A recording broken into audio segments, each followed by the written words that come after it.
afternoon, ladies and gentlemen.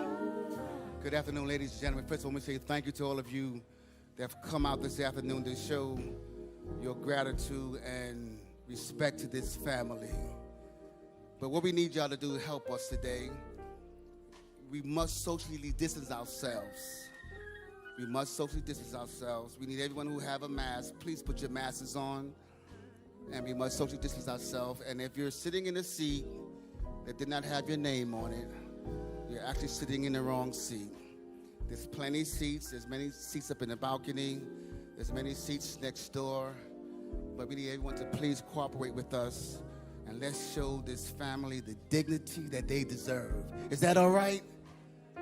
Can I get somebody to say, this is a church. Can I get somebody to say amen? Let's show this family the dignity that they deserve. And if you come here to show them your respect, it really shouldn't matter where you sit at. So thank you so much for your cooperation, and God bless you.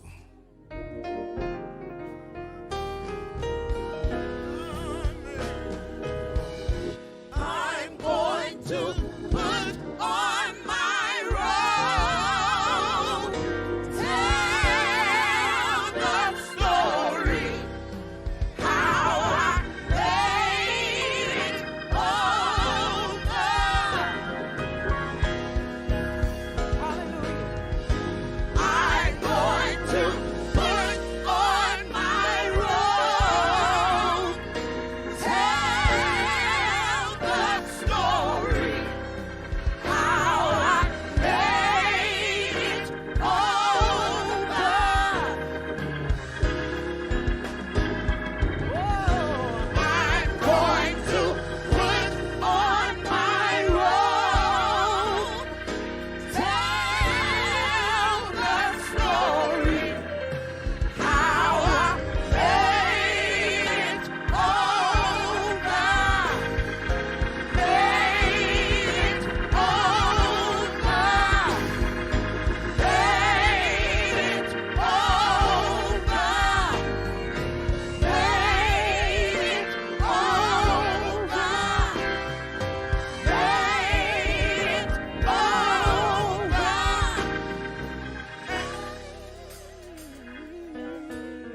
the fight, and I've been through the flood. I've been broken into pieces, seen lightning flash from above, but through it all, I remember that He loves me and He cares, and He'll never put more on me than I can bear.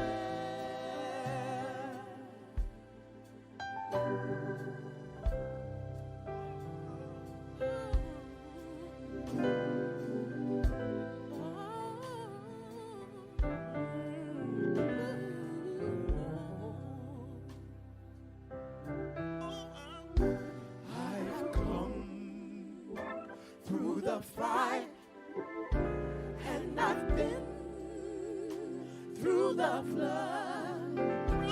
I've been broken into pieces, seen lightning flash from above. But through it all, I remember that He loves me, and He cares, and He'll never put more on me than I can bear.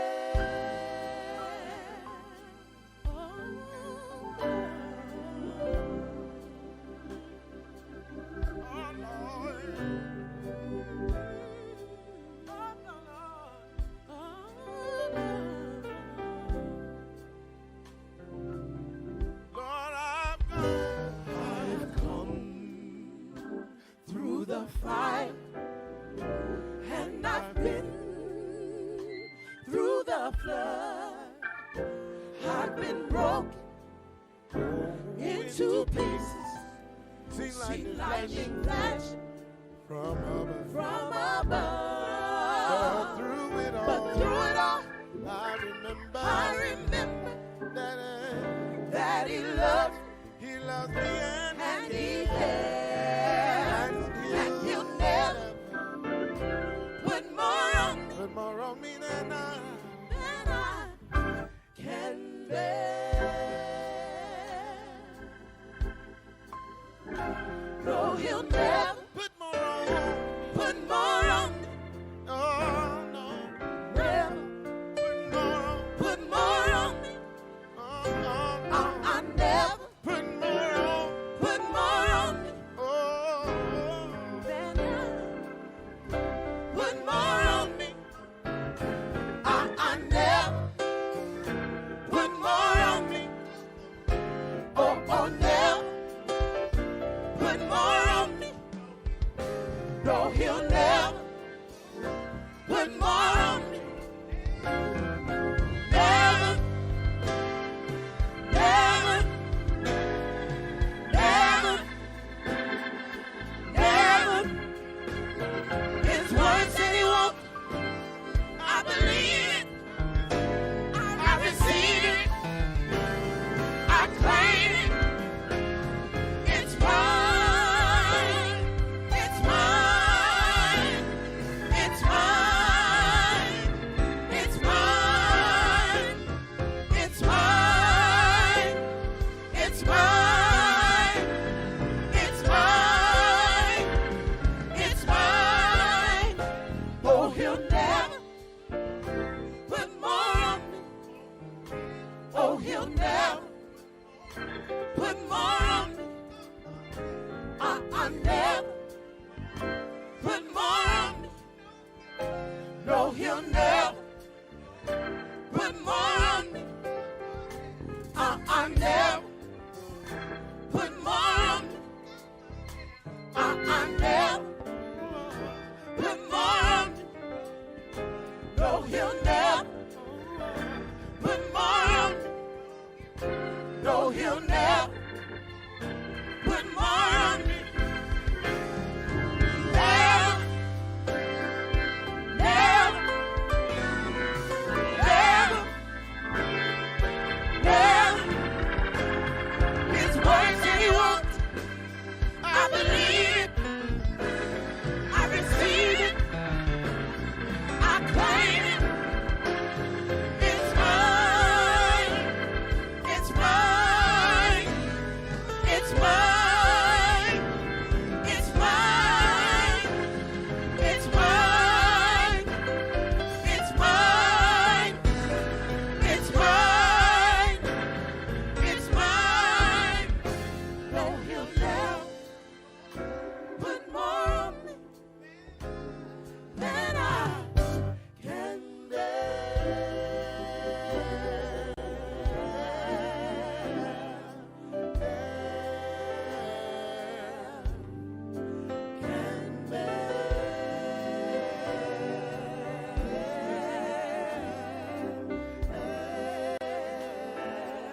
I will fear no evil. I will fear no evil. For God is with me. Oh, He is with me. Yeah, yeah. Said I'll never put more on you than you can bear. Oh, can bear. Oh, though He slay me, yet will I trust Him. Yet will I trust Him. I can bear it, 'cause He said I can. Said I can bear. Oh, I can bear it, yeah, yeah. Only 'cause the Lord said I can. So I'll pick up my cross and I'll lay it at His feet, Lord. Oh,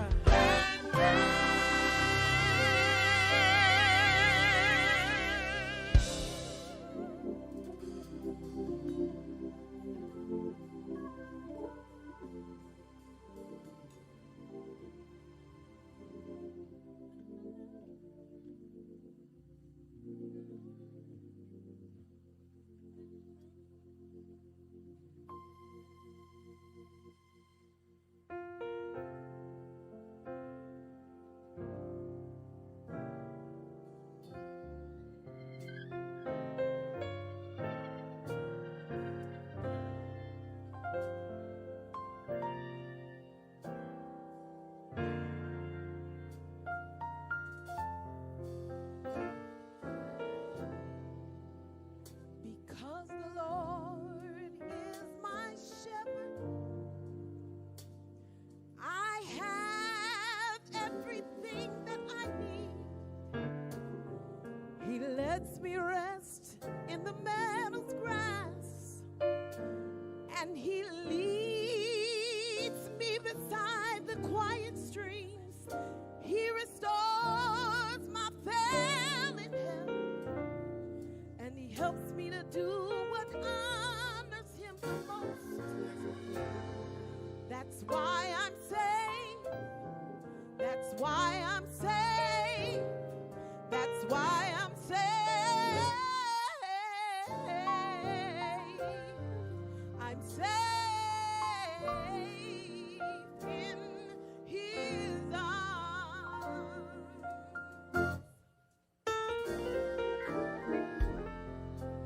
Because the Lord is my shepherd, I have everything that I need. He lets me rest in the meadow's grass, and then He leads me beside the quiet streams. He restores my failing health, and He helps me to do what honors Him the most. That's why I'm safe. That's why I'm safe.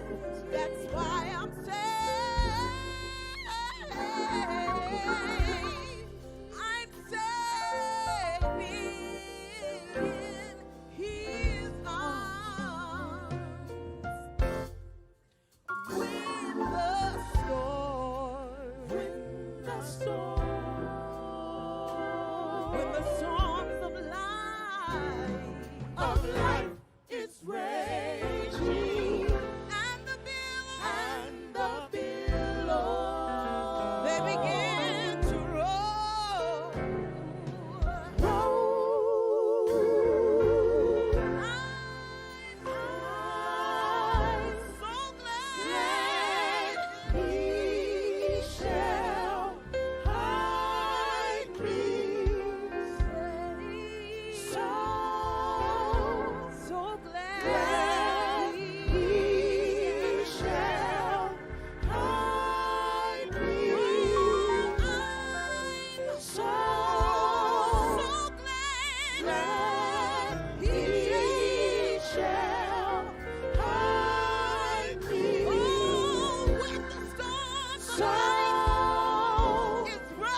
Good afternoon, ladies and gentlemen. We need everyone to please take their seat. The family is here.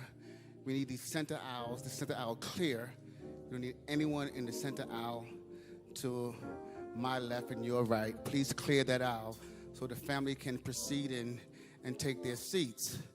We also need everyone to please cut your cell phone off. Please cut off your cell phones. And let's receive this family with dignity. Thank you so much for coming.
Excuse me, ladies and gentlemen.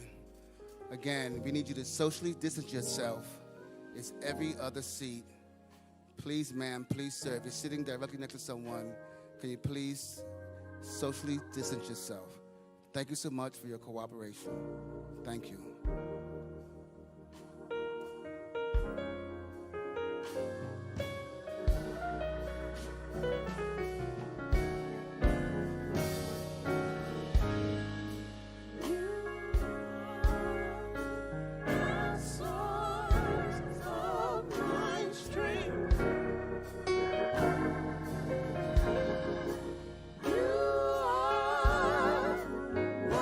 Strength of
Good afternoon. You may be seated.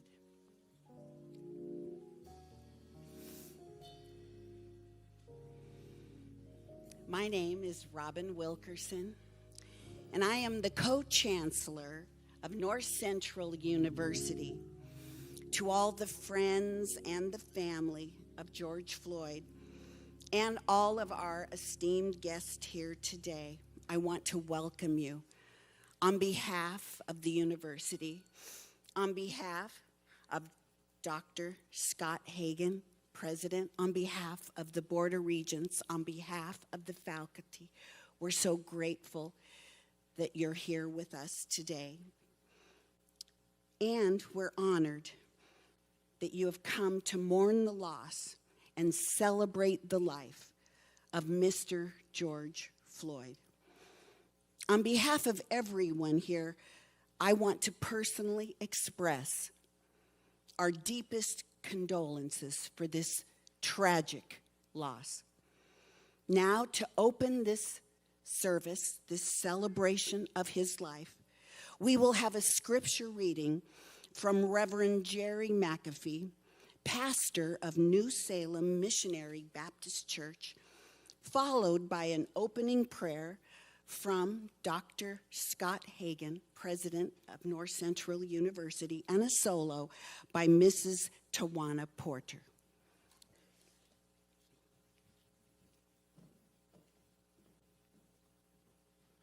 On behalf of the pastors and preachers from Minneapolis and St. Paul, the Bloods on the south side, Gangster Disciples and Vice Lords on the north side, Psalms 27.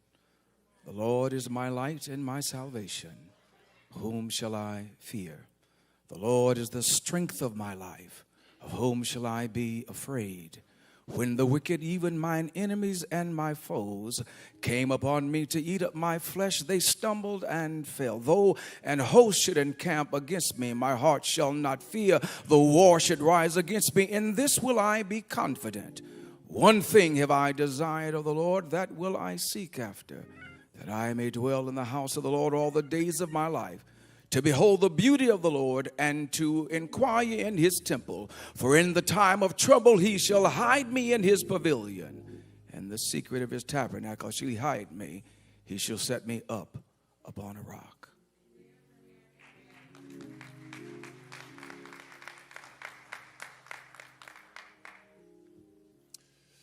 Just once again, on behalf of North Central University, I want to welcome the Floyd family to our campus. This is truly an undeserved honor for our university. I've been praying all week that this sacred space would become a table of healing for the Floyd family, for the city of Minneapolis, and for the world that is grieving beyond these walls. In just a moment, I want to offer a brief prayer. But before I offer that brief prayer, I just want to announce, as president of this school, the institution of the George Floyd Memorial Scholarship.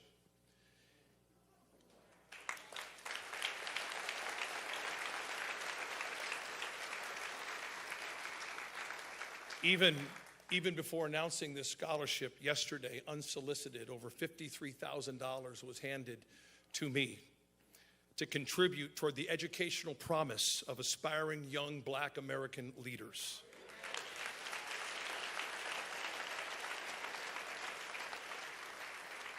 But here's what I really want to say. Far beyond North Central University, I am now challenging every university president in the United States of America to establish your own George Floyd Memorial Scholarship Fund.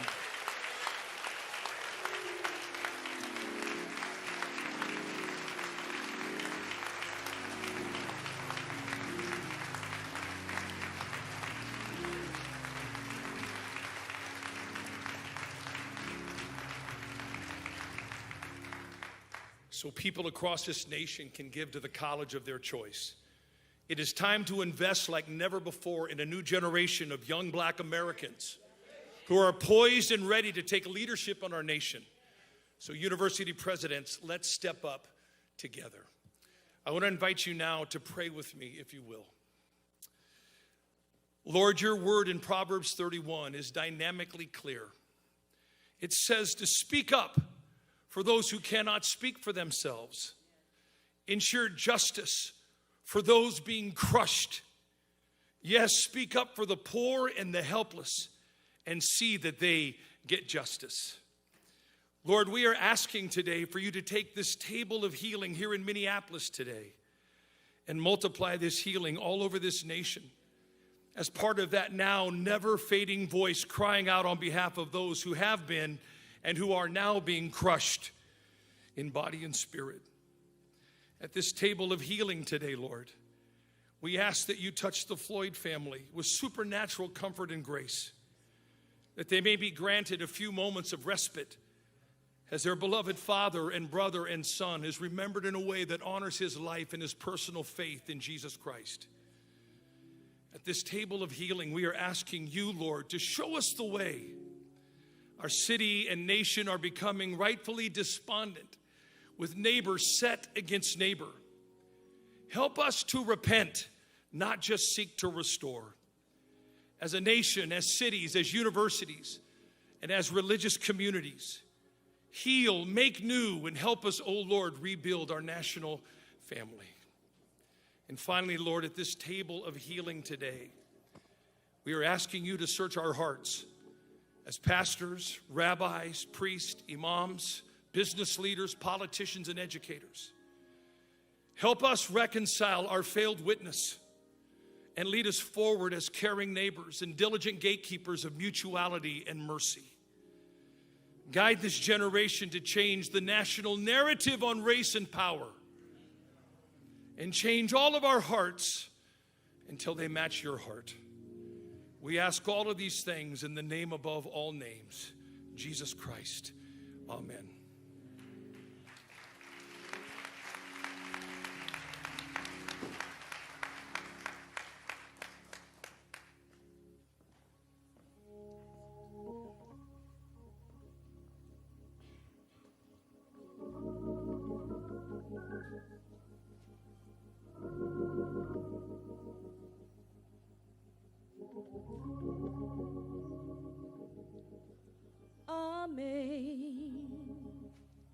Amazing grace, how sweet the sound that saved a wretch like me. I once was lost, but now I'm found. Was blind, but now I see. 'Twas grace that taught my heart to fear, and grace my fears relieve.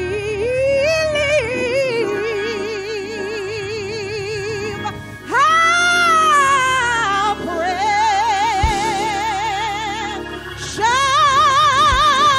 gift that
Wonderful, wonderful, wonderful, wonderful.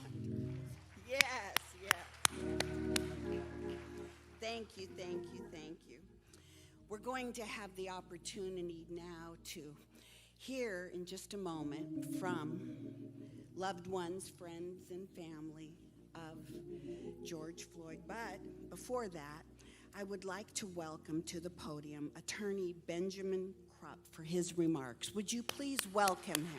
Thank you.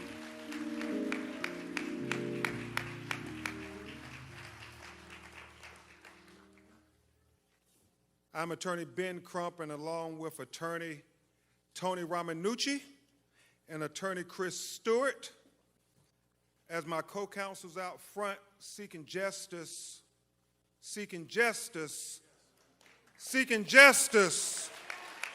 for the family of George Floyd, along with a lot of other great attorneys who are working in the background, who I will mention briefly before we bring up the ones who knew George Floyd all of his life. I want to thank lawyers towing in the vineyards like Devin Jacob, Chris O'Neill, Lee Merritt, Darrell Parks, Jasmine Rand, Bill Pentas, and Carol Powell Lexon, because you may see Tony and Chris and I, but it's a whole team of lawyers who are working, because it's going to take a united effort fighting in the courtroom and outside the courtroom to get justice for George Floyd.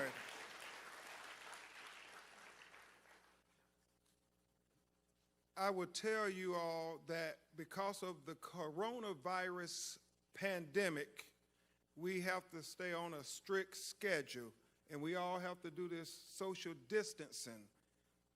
But I want to just put it on the record, Reverend Al, that it was not the coronavirus pandemic that killed George Floyd. I want to make it clear on the record. Will Packard, it was that other pandemic that we're far too familiar with in America, that pandemic of racism and discrimination that killed George Floyd.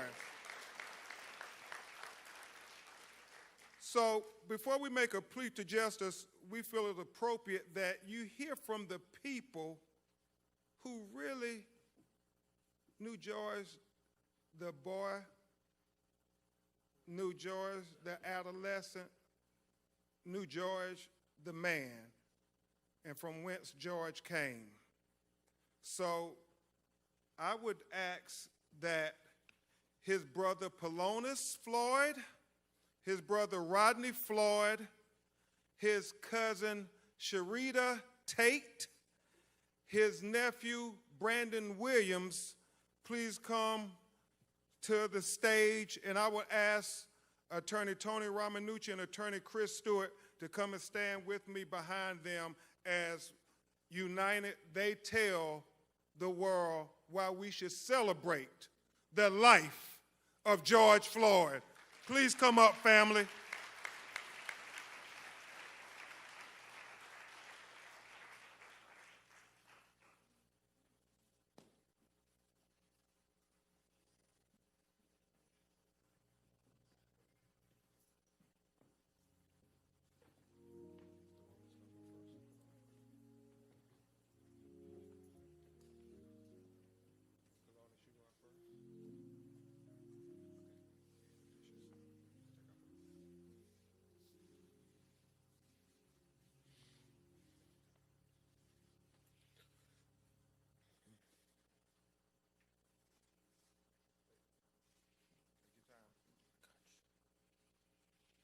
Well, how y'all doing first? My name is Polonus Floyd, brother of George Floyd. Well, we come up together. We didn't have much. Our mom did what she could. We would sleep in the same beds, play video games together, go outside and, you know, play catch with the football. And I used to say to myself, like, man, you can't throw. You can't throw at all. You know what I mean? Because the ball never came to me. And years down the line, because I was catching with one hand, two hands, any way you threw it, I started being able to catch it. He said, I can throw, but I just wanted you to go get the ball. The ball don't need to come to you. You need to go get the ball. But, you know, my brother, we did a lot of things together, from like talking with my mom, dancing with my mom, cooking with our mom, brothers and sisters. Man, so much. We made banana mayonnaise sandwiches together, you know. It was a family thing, you know. Every day, we know when we come in the house, our mom was gonna have a huge plate of food separate from each other, and we would sit there and argue with each other who plate it was, and I'm like in like 10 or 11, I'm talking about the plate with 6 pieces of chicken is mine, and he way bigger than me. You know what I mean? He's huge. So, man, from that, being in the house with my brother, man, it was just like inspiring to other people, because my mom used to take in other kids, and most of them was George's friends, and they wanted to stay with her. They loved her, you know, and my brother, he was okay with it. So then you had 3, to me, they were grown then, because they kicked me out the room. They were 3 men, like 16, 17, they grown, sleeping in the same bed, waking up, going to the same school. And they wouldn't leave each other at all. They always wanted to be with each other at all times. I remember nights when the day before school, we didn't have a washing machine. So we would all go in and put our socks and underwear in a bathroom sink and just start washing them. If we didn't have detergent, we would use soap, but we would wash it. We were gonna be clean. We were gonna be clean. So we would literally, right after that, we would take the socks and hang them over the hot water heater. And we'd take the underwear and hang them over there. And we would fight about it, me and his friends and all of them. We like, no, you did it last night, because your clothes probably still be damp the next day if you don't put it on the hot water heater. So from that, and we learned a lot of stuff, but it's crazy because we didn't have a dryer. So the fastest way to dry your clothes was to put it in the oven and let it dry faster like that. So it was just, man, I love my brother, man. We had so many memories, you know, together.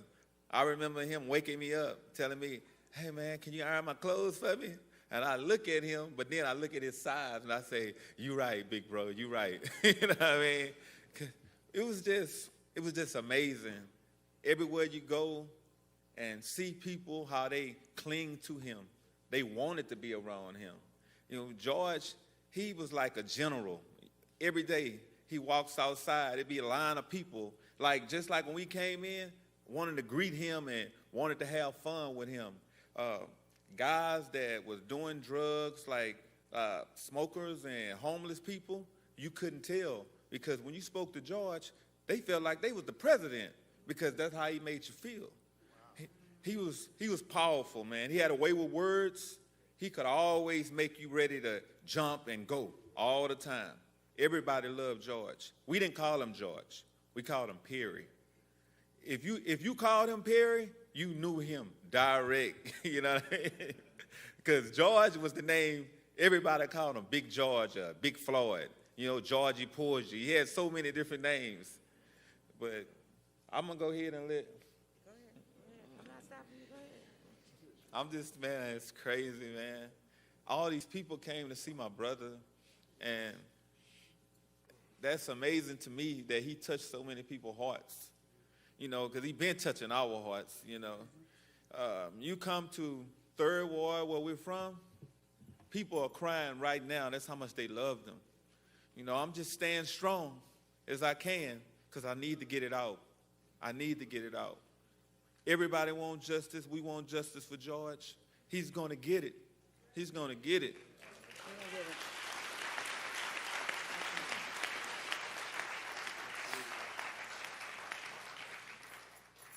Good afternoon, everyone. I'm just going to echo some of the things that Falon has talked about, and that is that we come from a long line of large family members. Our mothers were siblings of 13, and if I can kind of fast forward a little bit, my aunt she lived in Houston, and she would always talk about being there, not having any of the siblings close to her. So my mother decided to move to the Houston area back early 80, 81. And so we came to Houston, and we were all excited that we could have somebody close to us, because the only time we really would see each other is like during the holidays or when people would travel to visit my grandmother. Long story short, I mean, we didn't have a whole lot, but we always had each other. And we always were taught that, you know, we could always bring other people into the fold. Always, no one should ever go home without having a meal or having food. And so that's how, as he talked about, my aunt was someone in the community that everybody, they called her Miss Sissy. And all of the kids loved to come over there. And she ended up having, 30 or 40 kids that would come over there because they always knew that they could get something to eat if they came there. And not only food, but they could be loved and they could feel part of a fold. So we were raised to always welcome people in and to embrace other people. And so you could see, as all these people, no matter who you talk to, they will all say the same thing, and that George was somebody who was always welcoming, always made people feel like that they were special, and nobody felt left out. And he would enter into a room. Everybody would feel like they were special. He would embrace them. As I think about the thing that I would miss about him most is his hugs. Like, he was this great big giant, and when he would wrap his arms around you, you would just feel like, you were, everything could just go away. Any problems you had, any concerns you had would go away. So while we're all grieving, I just want to kind of highlight his children, Quincy, Javion, Tanjanika, Tyson, and Gianna, and his 3-year-old granddaughter, Journey. We all need prayer. But if I am honest about it, we are more concerned about his children and his grandchildren.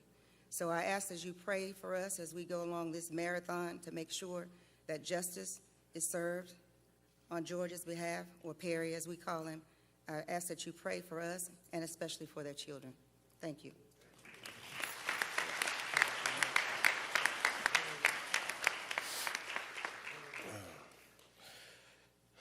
How y'all doing? I am Rodney Floyd, youngest brother of George Floyd. And my older brother PJ was talking about childhood memories and how we grew up. And I would like to start where he left off. We didn't have much growing up, but all that great stuff, how we dried and washed our clothes, that was just ingenuity. And I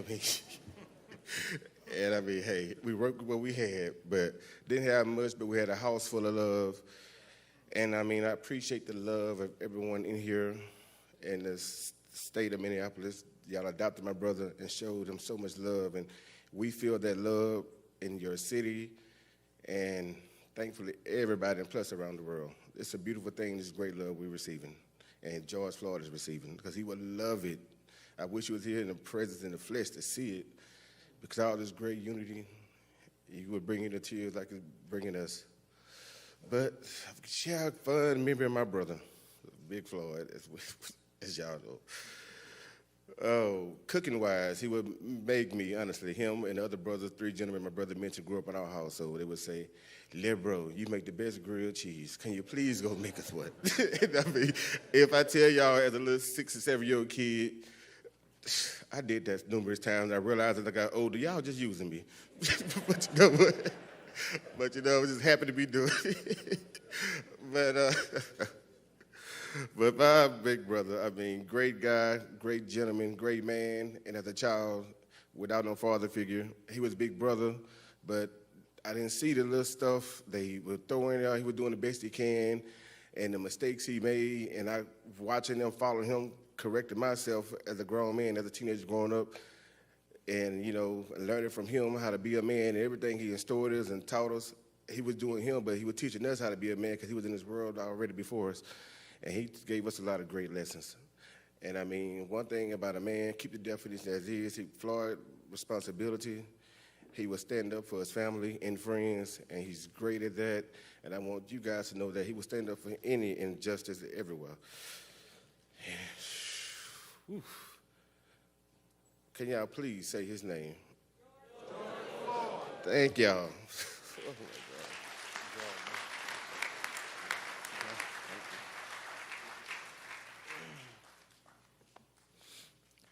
I'm Brandon Williams, George's nephew.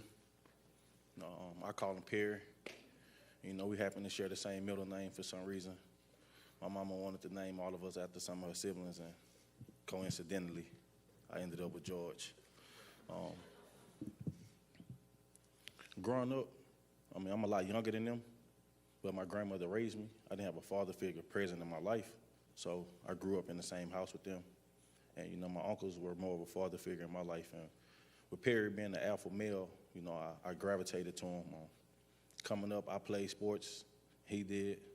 You know, that kind of connected us and brought us real close. I'm trying not to be sad. This is a lot harder than I thought it would be. I just remember all.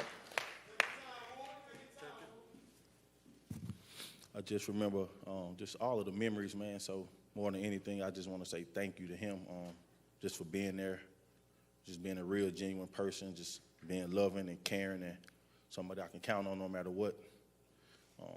We didn't have much, but coming up, my grandmother tried her best, and wherever she selected, he picked it up for me. He made sure I had sneakers and clothes and a lot of stuff like that, and I appreciate that. I'm going to end it with a funny story about he was the biggest LeBron James fan. And I remember, I don't know if you guys are familiar with the NBA, but when the Cavaliers, they came back on the Golden State Warriors in the finals, and I remember the very first phone call, and I told him, Unc, man, you too happy. You sound like you won a championship. And we laughed about it, and, you know, he said, man, you know how I feel about LeBron.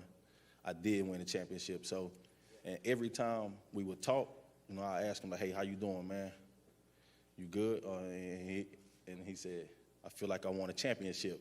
And that kind of stuck. It was just this inside thing we had. So I know with him being the strong person he was and seeing everybody come together and just rally around him and extend all of the love and support to our family. And, man, we thankful and grateful. And I know more than anything, with everybody grieving and hurting, he would want us to feel like we won a championship. So I'll end on that note. Thank y'all.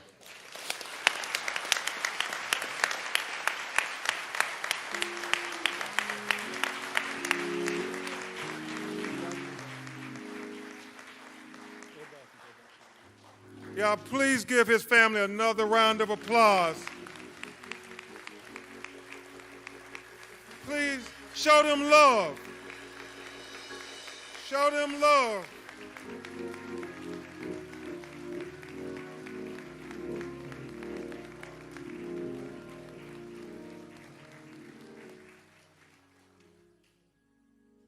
Thank you all so much for bearing your hearts. If we learned one thing, the Floyd boys like to eat. And also, they had a conversation with Tyler Perry, and it was pretty profound because they said, we are the big extended black family that you portray, Will Packard and others, on your movie screens, because we all need one another. And you can tell this family always needed George. And so it's awfully difficult for them.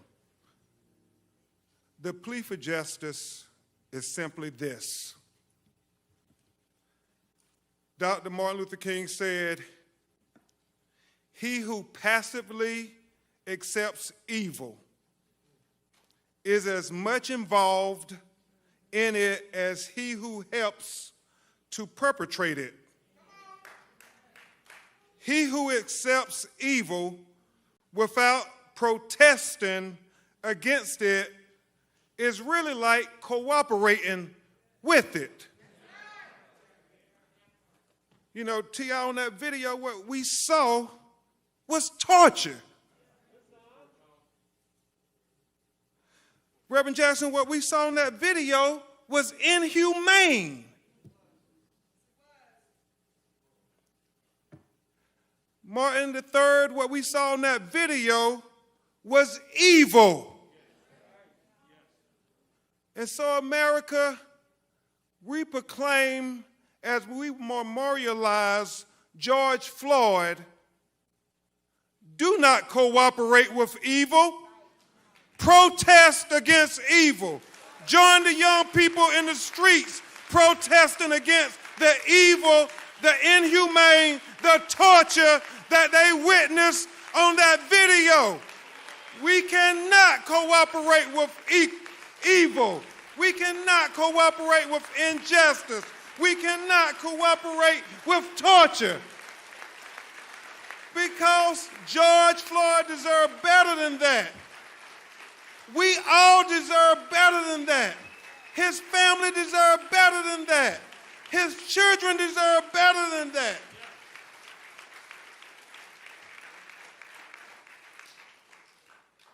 Steve, all George wanted from life is what any of us want. As Thomas Jefferson said in the Declaration of Independence, the unalienable rights endowed by our Creator, Tyrese, to life, liberty, and the pursuit to be happy on this earth. That's all George was asking for, like any and all of us. But he was denied those rights. And we will seek justice in his name. We will all, united as a people who are God's children, seek justice in his name. But beyond the specific justice, in his case, Chris, the prosecution of the 4 individuals who deprived George of his life, we seek a broader, more transformative justice. Reverend Al, a more just system of policing. Kevin, a more just treatment of people of color. Chris, a more just criminal justice system. In essence, what we are endeavoring to do, Brandon, is what my personal hero, Thurgood Marshall, said. Make the Constitution real for all Americans. You see, Justice Marshall said the basis of the Constitution is simply this, that a black baby born to a black mother, the most uneducated black mother, the most inarticulate black mother, the most impoverished black mother, has the same exact rights as a white baby born to a white mother, the most educated white mother, the most articulate white mother, has the most affluent white mother, just by virtue of that baby drawing its first breath as an American.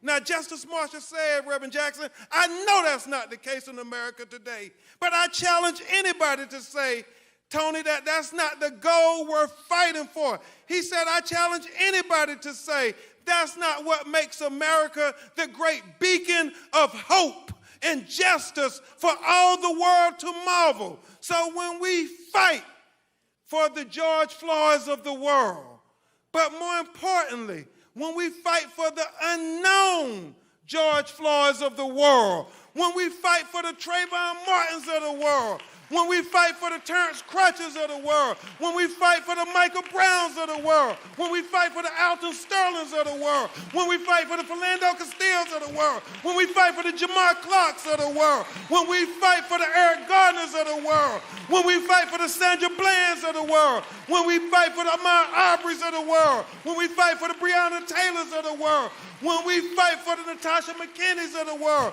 when we fight for the Stephon Clarks of the world, when we fight for the least of these, what we are really doing is helping America live up to its creed. What we're really doing is helping America be the great beacon of hope and justice for all the world to marvel. But most importantly, brothers and sisters, what we are doing is helping America be America for all Americans.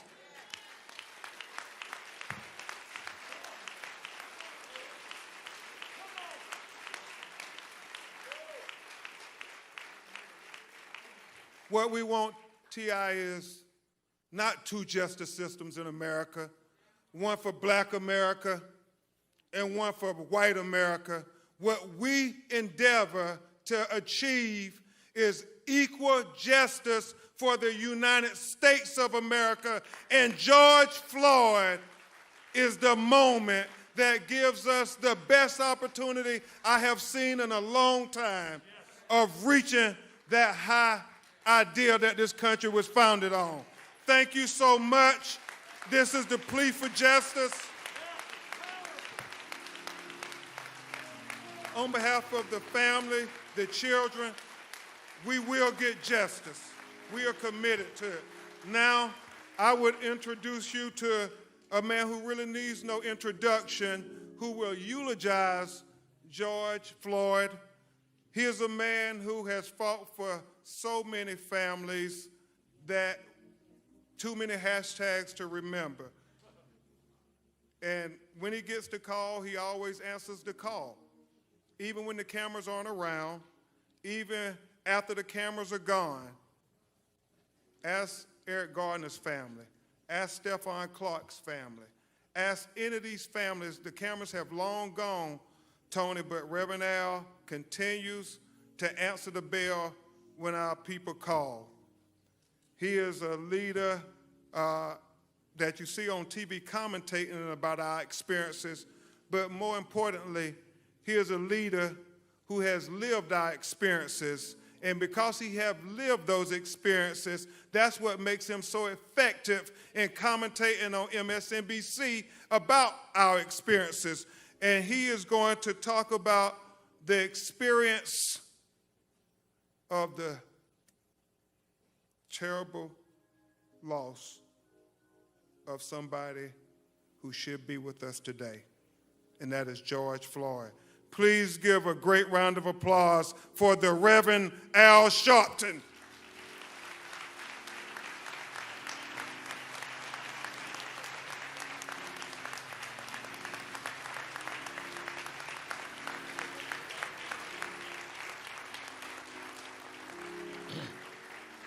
Thank you.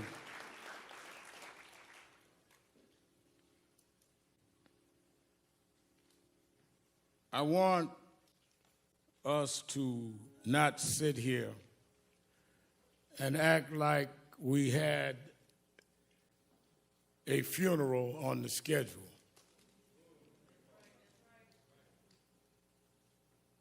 George Floyd should not be among the deceased.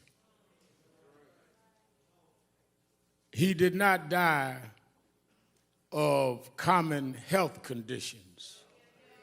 He died of a common American criminal justice malfunction. He died because of there has not been the corrective behavior that has taught this country that if you commit a crime, it does not matter whether you wear blue jeans or a blue uniform, you must pay for the crime you commit.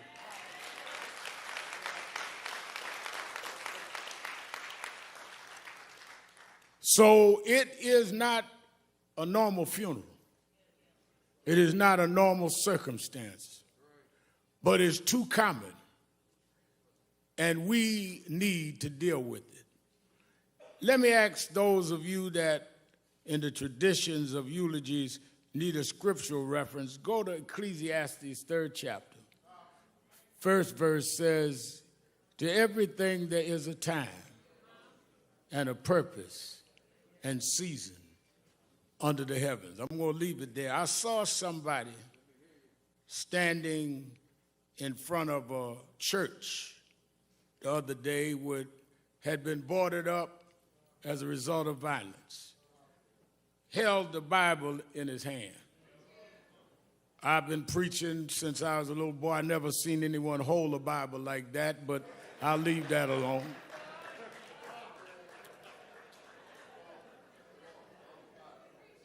But since he held the Bible, if he's watching us today, I would like him to open that Bible.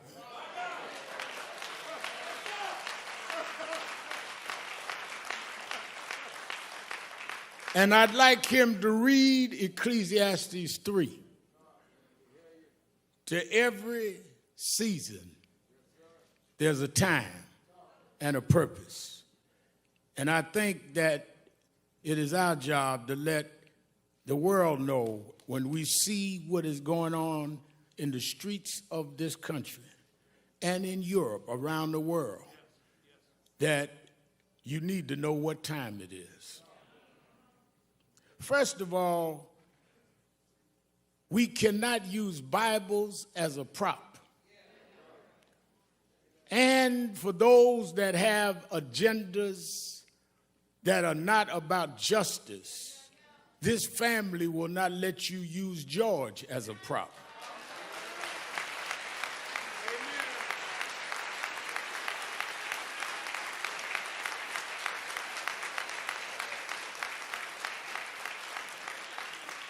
If you want to get your stuff off, don't use him.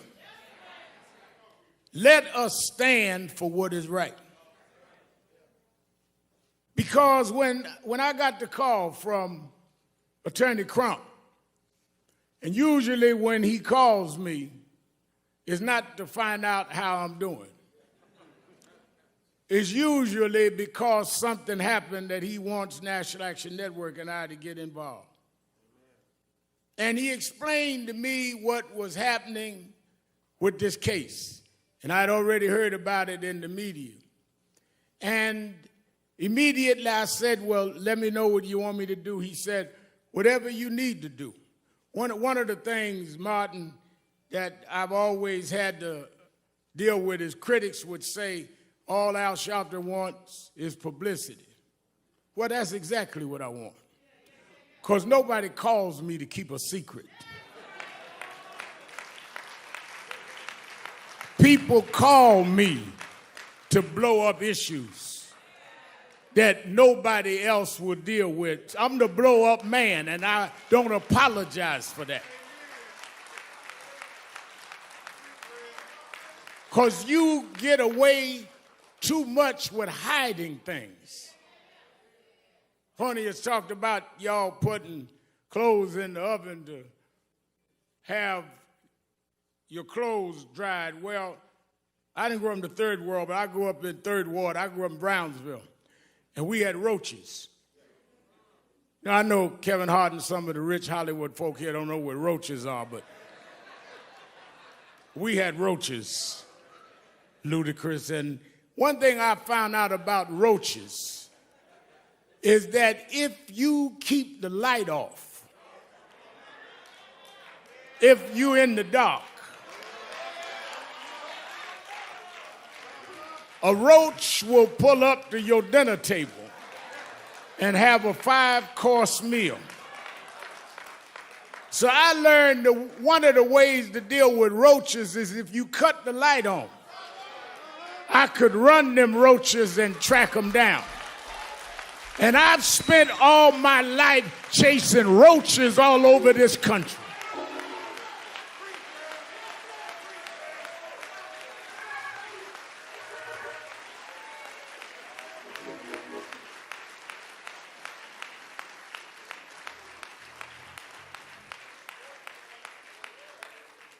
Soon as I talked to the family and got the details and heard that among George's last words was, "I can't breathe," with a knee on his neck, I immediately thought about Eric Gardner. I did the eulogy at his funeral. And I called his mother. And I said, "I know we are not going out because of the coronavirus, but this is so much like Eric. If we could arrange some private way to go to Minneapolis, would you go?" And she said, "Rev Al, I'm already packing. Let me know." Tyler Perry said, "I'll give the families, the plane, whatever y'all need, because this is wrong." Robert Smith said, "Don't worry about the funeral costs." People across economic and racial lines started calling and getting in. And we flew out here, her and I, last Thursday. And when I stood at that spot, the reason it got to me is George Floyd's story has been the story of black folks. Because ever since 401 years ago, the reason we could never be who we wanted and dreamed to be in is you kept your knee on our neck.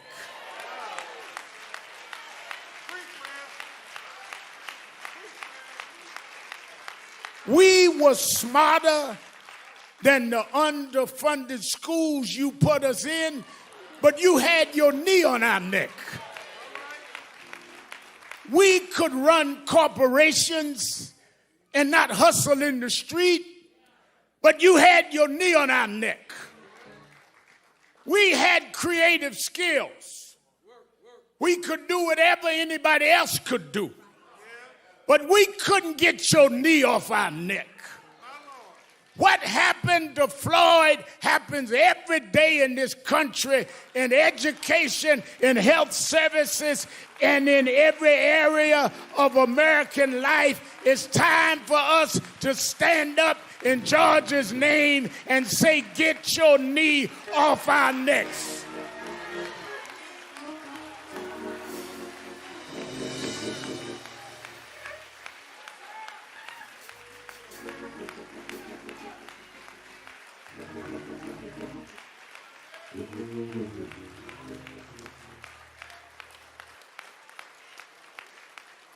That's the problem, no matter who you are. We thought maybe we had a complex, T.I., maybe it was just us. But even blacks that were broke through, you kept your knee on that neck. Michael Jordan won all of these championships, and you kept digging for mess because you got to put a knee on our neck. White housewives would run home to see a black woman on TV named Oprah Winfrey, and you mess with her because you just can't take your knee off our neck.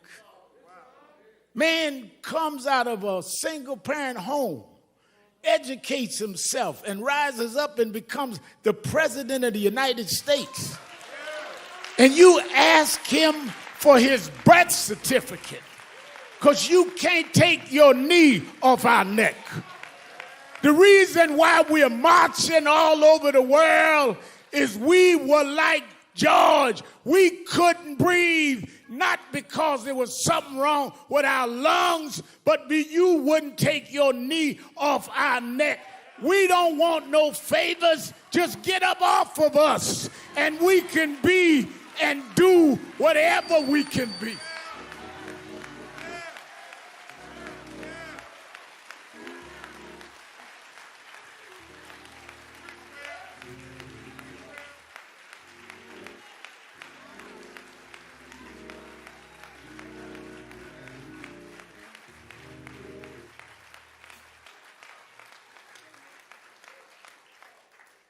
There have been protests all over the world. Some have looted and done other things. And none of us in this family condones looting or violence.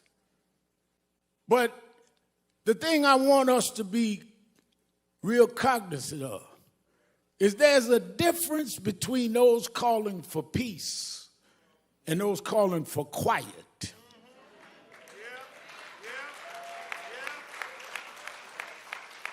Some of y'all don't want peace. You just want quiet. You just want us to shut up and suffer in silence. The overwhelming majority of the people marching wasn't breaking windows. They were trying to break barriers. They wasn't trying to steal nothing. They were trying to get back the justice you stole from us. Those that broke the law should pay for whatever law they broke, but so should the 4 policemen that caused this funeral today. We don't have a problem denouncing violence, Mr. Governor. We don't have a problem, Mr. Mayor, denouncing looting. But it seems like some in the criminal justice system have a problem looking at a tape and knowing there's probable cause, and it takes a long time for you to go and do what you see that you need to do.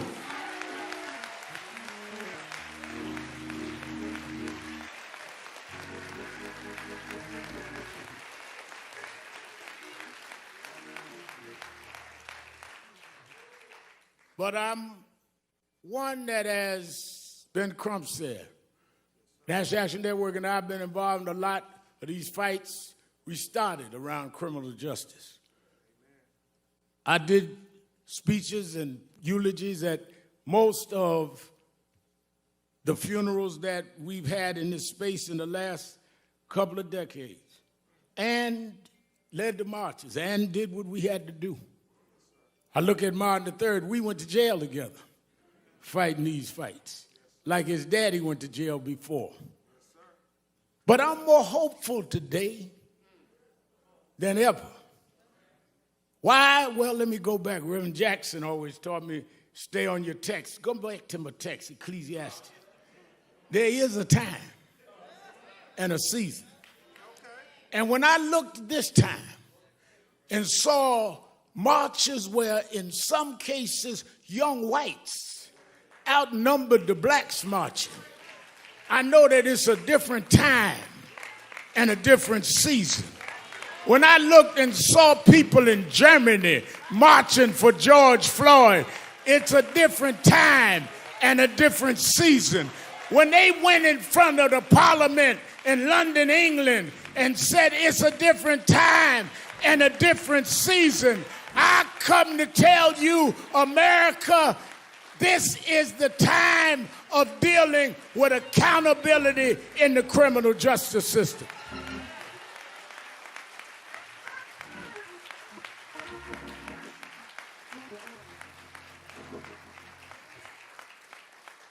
Stephen, years ago, I went to march. Now I remember a young white lady looked me right in the face and said, "Nigga, go home." But when I was here last Thursday, and Miss Carr and I was headed back to the airport, I stopped near the police station. And as I was talking to a reporter, a young white girl, she didn't look no older than 11 years old. She tagged my suit jacket. And I looked around and I braced myself. And she looked at me and said, "No justice, no peace."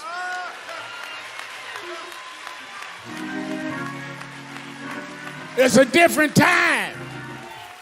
It's a different season.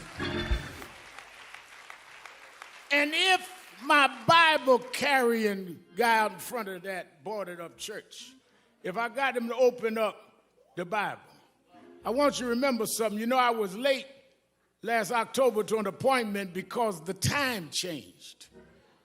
And I was still, my watch was on the wrong time. You know, once a year, time goes forward. And if you don't, Congresswoman Omar, move your watch, you're going to find yourself an hour late, not because your watch was wrong, but you had your watch on the wrong time.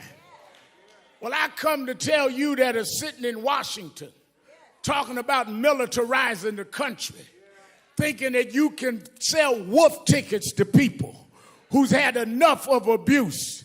I come to tell you, you can get on the TV, but you on the wrong time. Time is out for not holding you accountable. Time is out for you making excuses. Time is out for you trying to stall.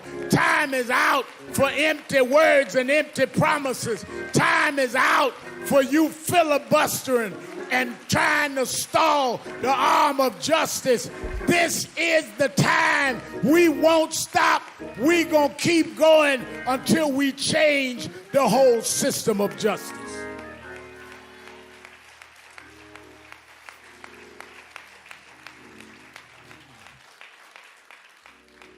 Our organizations have called this a day of mourning.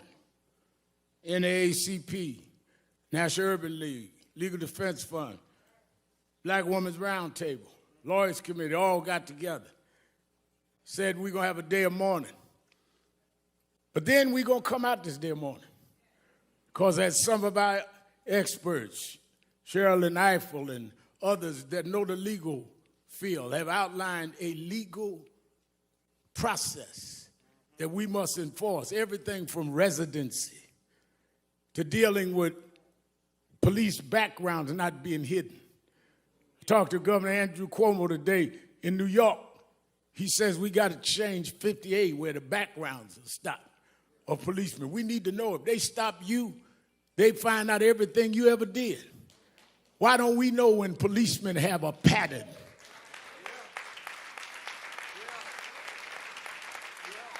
We got to go back to consent decrees. Under the Obama administration, they had put certain cities with patterns and practice under consent decrees. Reverend Jamal Bryan, I know we was pastoring there in Baltimore, that they put it under consent decree. One of the first things that happened in the next administration was they stopped the consent decrees. We have specific policies that need to happen. Therefore, I'm glad Martin III is here today, because on August 28th, the 57th anniversary of the March on Washington, we're going back to Washington, Martin.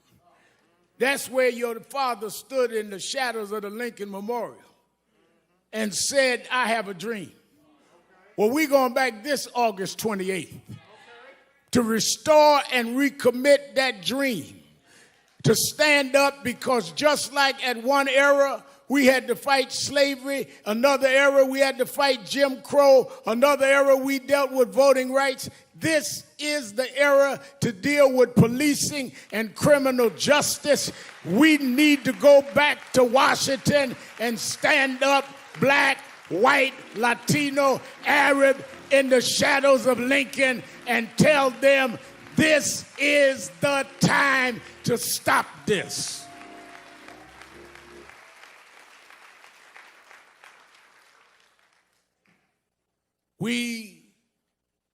Martin and I talked about this. I've asked Reverend Bryant to get the faith leaders together. I talked Randy Weingart about the labor leaders. Oh no, we're going to organize in the next couple of months in every region, not only for a march, but for a new process. And it's going to be led by the Floyd family. And it's going to be led by the Garner family. And it's going to be led by those families that have suffered this and knows the pain and knows what it is to be neglected. And it's going to be getting us ready to vote not just for who's going to be in the White House, but the State House and the city councils that allow these policing measures to go unquestioned. We are going to change the time. Let me say this to the family who has shown such great grace and real level and balanced thinking. And that's why I want them to help lead this. And I think one of the greatest thinkers of our time, Dr. Michael Eric Dyson, I've asked come and speak. We need to break down, because y'all don't know what time it is. Y'all are operating like it's yesterday. And the reason y'all late catching up to what these protests means is because you didn't turn your clock forward. Talking about make America great. Great for who and great when? We gonna make America great for everybody for the first time.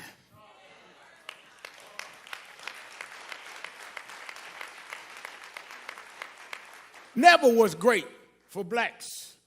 Never was great for Latinos. Wasn't never great for others. Wasn't great for women. Young women had to march to get the right to vote. But lastly is the religious side. I was reading and kept thinking about how I was a little embarrassed because when I heard that George, at this point of suffering this brutal attack, called for his mama, I said to Attorney Crump, I said, well, I appreciate talking to his brothers and them on the phone, but I want to talk to his mother. He said his mother passed. I said his mother passed, but he was calling for his mother. And I thought about it because I was raised by a single mother. And sometimes the only thing between us and our conditions was our mothers. Sometimes the only thing that we had that would take danger away was our mothers. The only ones that would make sure the food was on the table was our mother. I know why George was calling for mama. But then as I had got that all placed in my mind and I realized why I was always calling her. My mother died 8 years ago, but I still try to talk to her. Sometimes just dial a cell phone to hear the voicemail of her phone that I never cut off. I still want to reach out to mama. But talking to Quincy last night, one of his 5 children, Quincy said, you know, I was thinking maybe he was calling his mother. Because at the point that he was dying, his mother was stretching her hands out, saying, come on, George. I'll welcome you where the wicked will cease from troubling, where the weary will be at rest. There's a place where police don't put knees on you, George. There's a place that prosecutors don't drag their feet. Maybe mama said, come on, George. There's a God that still sits high, but he looks down low and he'll make a way out of no way. This God is still on the throne. The reason we can fight, I don't care who's in the White House, there is another house that said if we'll fight, he'll fight our battles. If we stand up, he'll hold us up. So as we leave here today, I say to this family, I know that years ago we told them, Reverend Jackson told us, keep hope alive. Yeah. Then I know that President Obama wrote a book about hope. But I want you to know in my life, there's times that I lost hope. Things can happen like this that'll dash your hope. But there's something that is sister to hope called faith. Faith is the substance of things hoped for, the evidence of things unseen. Faith is when you got a pile of bills and no money, but you say he will provide all of my needs. Faith is when you got no medicine in the cabinet and you're sick in your body, but you say he's a doctor that never lost a patient and he'll dry tears from my eyes. Faith is when your friends walk out, when your loved ones turn their back, but you say, I don't believe he brought me this far to leave me now. We didn't come this far by luck. We didn't come this far by some fate. We come this far by faith, leaning on the Lord, trusting in his holy word. He never failed me yet. From the outhouse to the White House, We come a long way. God will. God shall. God will. God always has. He'll make a way for his children. Go on home, George. Get your rest, George. You changed the world, George. We're going to keep marching, George. We're going to keep fighting, George. We done turned the clock, George. We're going forward, George. Time out. Time out. Time out.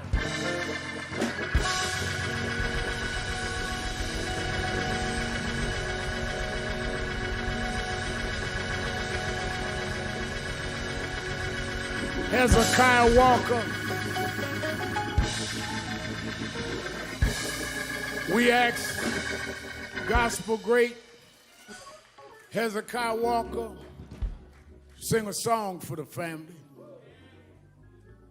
After which, Derek Johnson of the NAACP asked me, Attorney Crump, we're going to stand for 8 minutes and 46 seconds.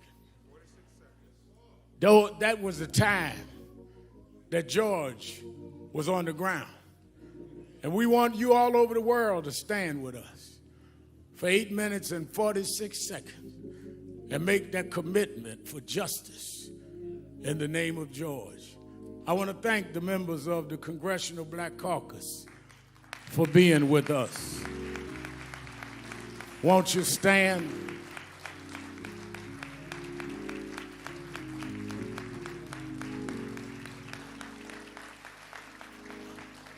I want to thank the son and heir and co-convener, Dr. Martin Luther King III, for being with us.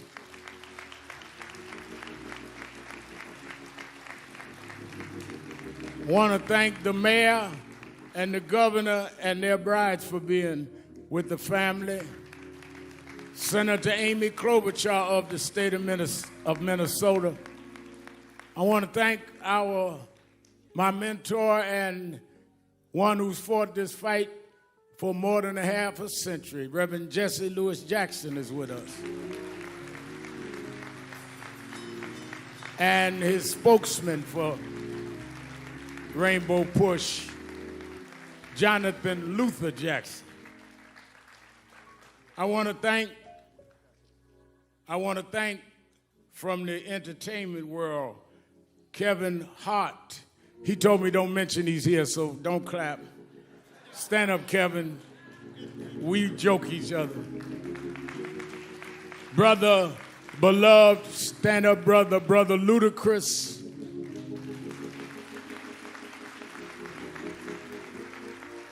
Tyrese Gibson,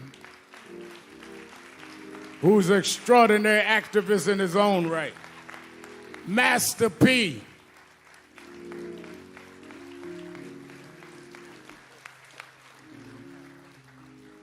The one and only, the creative genius, Will Packard, is with us today.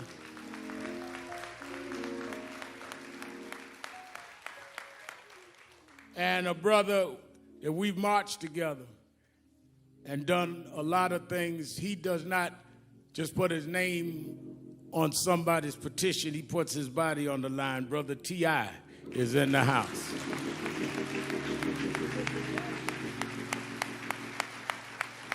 I want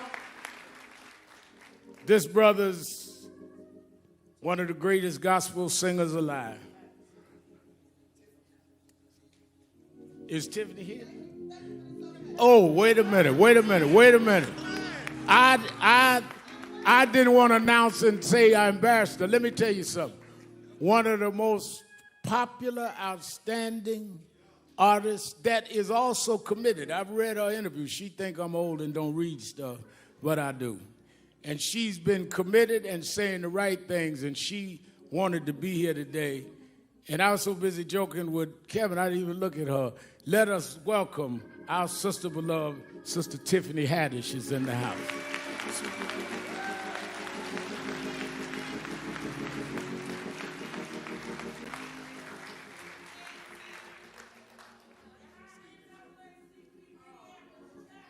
Well, I'm going to announce all the rest. Wait a minute. Y'all don't start introducing folk. I got them all. Let us hear a selection from Brother Hezekiah Walker. God bless everybody. Let's have some church for a little while. Y'all ready to have some church? I came all the way from Brooklyn, New York to do this for George and the family. The song says, every praise, amen, is unto our God. Let's do it. Come on, let's stand to our feet, everybody. Come on. Come on. Put your hands together. Come on. Come on, come on, come on. Come on.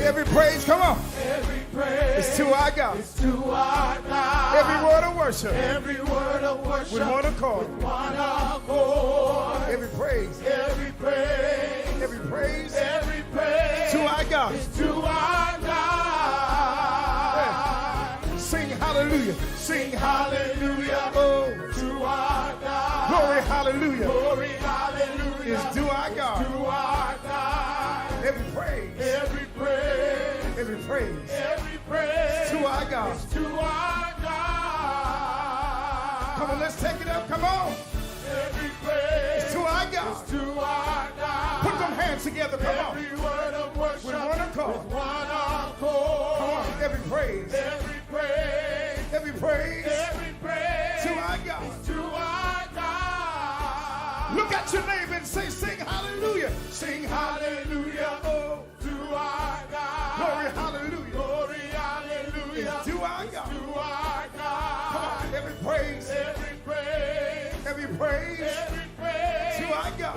To our God. Come on, my people. Let's take it up one more time. Come on. Every praise. It's to our God. Every word of worship. Every word of worship. With one accord. With one accord. Every praise. Every praise. Every praise. Every praise. To our God. To our God. I don't care how you're feeling. Sing hallelujah. Sing hallelujah. To our To God. our God. Hallelujah. Glory hallelujah. To our To God. our God. Every praise. Every praise. Every praise. Every To praise. our God. To our God. This is my favorite part right here. Come on. God, my Savior. God, my healer. God, my deliverer.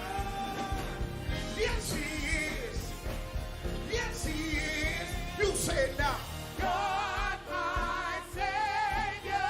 God, my Savior. God, my healer. God, my healer.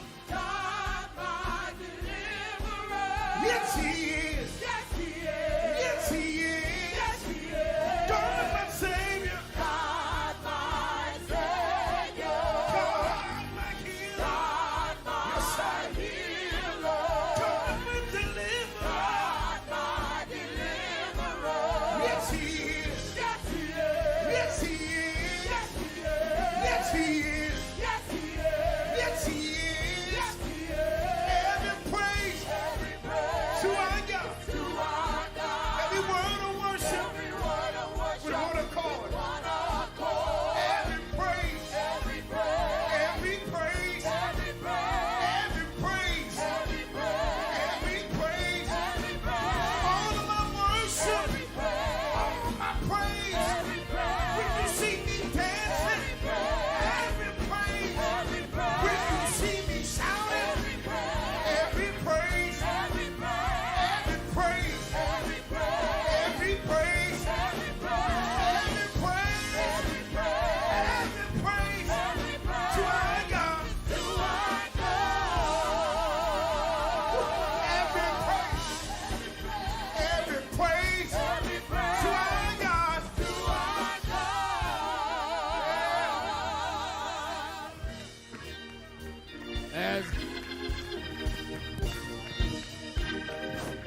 As Mike, all right, as we remain standing, I want to recognize Clyde Bellecourt of the American Indian Movement. Brother Bellicourt, we're honored that you came. Thank you. And let me say, they recognize someone yelled out the state chair of the NAACP and many of Black Lives Matter, many of the grassroots organizations that have been doing the protests on the ground in Minneapolis and around the country. Movements are about everybody. We don't exclude anybody. Those young folks, some of them organic, some organized on their own, some NAACP, some Urban League, some National Action Network. We need everybody. This is not a competition. This is a movement. And we need to stop our competing and start fighting the real enemy. Thank you for doing what y'all are doing. When I got here, they were marching, and they kept marching. They didn't need nobody to come organize something. They organized, and we're going to stay organized. And I really thank them for their work. We want to pause for 8 minutes and 46 seconds. I want you, because of the pandemic, I'm not going to ask you to take hands, but I want you to stand next to someone with the right distance. The amazing thing about this movement, people say they never seen marches all over the country. Well, we've had that, but we never had it in a pandemic. The reason I know this is a different time is people came out by the hundreds of thousands at risk of their own health to stand up. People that had been sheltered in broke out of shelter. First flight I took was to come here in many weeks. And maybe in God's own way, Martin, the fact we were sheltered means we couldn't watch sports, couldn't watch nothing. We had to keep watching that tape. Maybe because we had no distractions, that finally we are ready to deal with this. So as we stand, I would like us to stand together, and I think there's only one woman up here. I want Tiffany, since I was disrespectful, would you come stand with us up here? Tiffany Haddish, so you won't be talking about me in your next interview. And I would like the mother of Ergana, who's mother of the one who originally died of police custody, saying, "I can't breathe," to stand with me and Ben Crump on stage. It's Gwen Carr. Let us stand. Somebody said, Reverend, 8 minutes is a long time. That minute was long enough for the police to understand what they were doing. That means it was long enough for one of them 3 cops to stop what was going on. That means it was long enough for whatever this officer had in mind for him to rethink. As you go through these long 8 minutes, think about what George was going through, laying there for those 8 minutes, begging for his life. Heard someone say, narrating his own death. We can't let this go. We can't keep living like this. Sam Jackson, is Sam still here? Steve Jackson, is he here? Steve, we won't recognize, I was recognizing everybody. We got to stop this here. And we got to, in this time, bring about a new season. Let us stand still. You that believe in faith, bow your heads, or whichever way you worship.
That's a long time. If we've calculated with the clock here, that's how long he was laying there. There's no excuse. They had enough time. They had enough time. Now, what will we do with the time we have?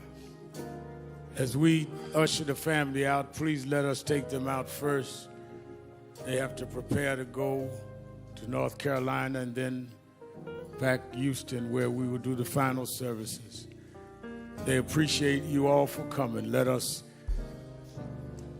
everybody else be seated but the family. Reverend Bryant, will you come quickly? Give us a benediction. Just a benediction. And we're going to take the family out. Everyone else remain in your seats.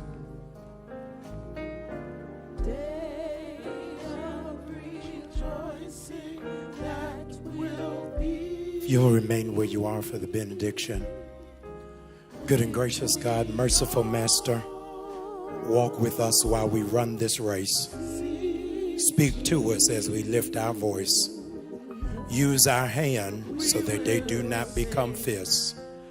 Change our hearts so that our rage will shift to rehabilitation. Convict the country so it can finally be the land of the free and the home of the brave. We pray this prayer in the name of an innocent black man by the name of Jesus, who was killed by a government and still rose again. And with that power, we march on until victory is won.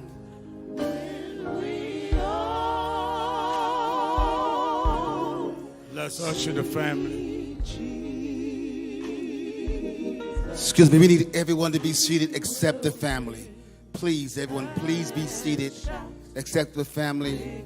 Let's, please, everyone, please remain in your seat as we escort this family out. Thank you so much. Please, we need everyone to remain seated.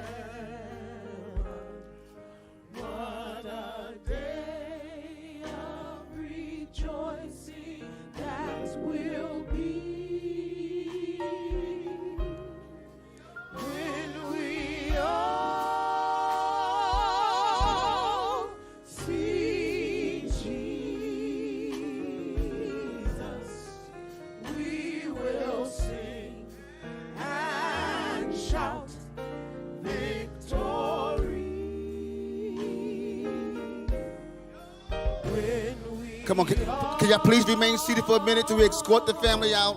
Please, let's escort this family out. Thank you so much for your cooperation. Thank you so much.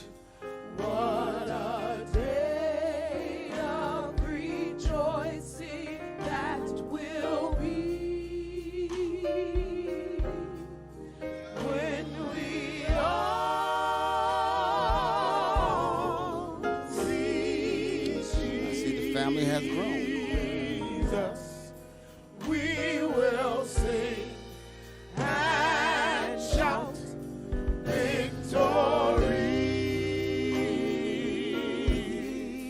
We will sing. Please, let's let the family leave, please. Can we please let the family exit the building? Thank you for respecting this family. Thank all those who respected the family. We will sing and shout victory.